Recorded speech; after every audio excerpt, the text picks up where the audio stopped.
Comment écouter activement son interlocuteur? L'écoute active est vraiment la base de la communication. Plus on avance en âge, plus on se rend compte que finalement on perd l'habitude de bien écouter. Pourquoi? Parce qu'on a plein d'a priori, de préjugés. Je pense savoir déjà ce que l'autre va me dire. 4 techniques essentielles vont me permettre d'écouter activement, en clair de ne pas rester à la surface de ce que me dit mon interlocuteur, mais d'aller creuser les véritables idées qu'il a derrière les mots. Premièrement, le questionnement. Je vais pouvoir utiliser à la fois les questions fermées, qui commencent par un verbe auquel on répond par oui ou non, et les questions ouvertes. Moyen mnémotechnique très simple pour retenir les mots qui introduisent les questions ouvertes. C'est cucu, c'est occupé. Comment? Quand? Qui?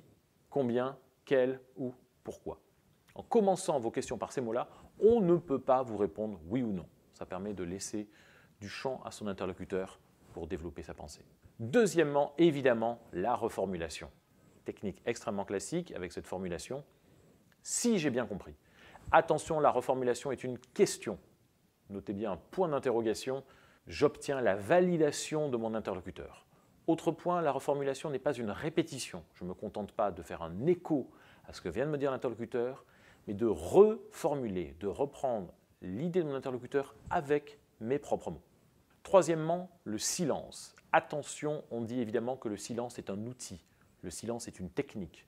Le silence n'est pas vide, il se passe quelque chose pendant le silence. Mon interlocuteur continue de réfléchir, développe sa pensée. Du coup, ayez cette discipline de ne pas interrompre un silence. Quatrièmement, enfin, ce qu'on appelle la synchronisation. La synchronisation, qu'est-ce que c'est? C'est tout un ensemble de techniques, notamment de communication non verbale, qui vont inciter l'interlocuteur à développer son propos.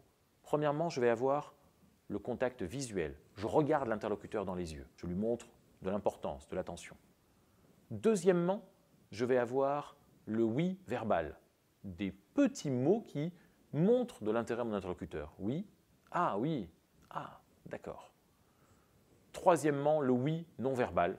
Tout ce qu'on va pouvoir avoir autour des mimiques, le froncement des sourcils, le sourire, le hochement de tête qui montrent de l'intérêt à mon interlocuteur. Enfin, dernièrement, le mimétisme. Le mimétisme, qu'est-ce que c'est? C'est tout simplement le fait de se caler sur la manière de communiquer de mon interlocuteur. C'est un procédé qui se fait de manière tout à fait naturelle. Si je parle fort, mon interlocuteur va se mettre à parler fort. Si je parle doucement, il va baisser le ton. Si j'accélère, il va ralentir. Ça va aller jusqu'au choix du vocabulaire. Si j'utilise du jargon, il va se mettre à utiliser du jargon lui aussi. Idem si je vulgarise. Ce mimétisme va aller jusqu'à la posture physique. À la fin d'un échange entre deux interlocuteurs, on peut quasiment placer un miroir entre les deux. Ils sont totalement synchronisés. Voilà, ne sous-estimons pas l'importance de l'écoute dans la communication. Si je suis capable d'écouter, d'entendre réellement ce que mon interlocuteur a à me dire, j'ai déjà résolu la très grande majorité des problèmes de communication.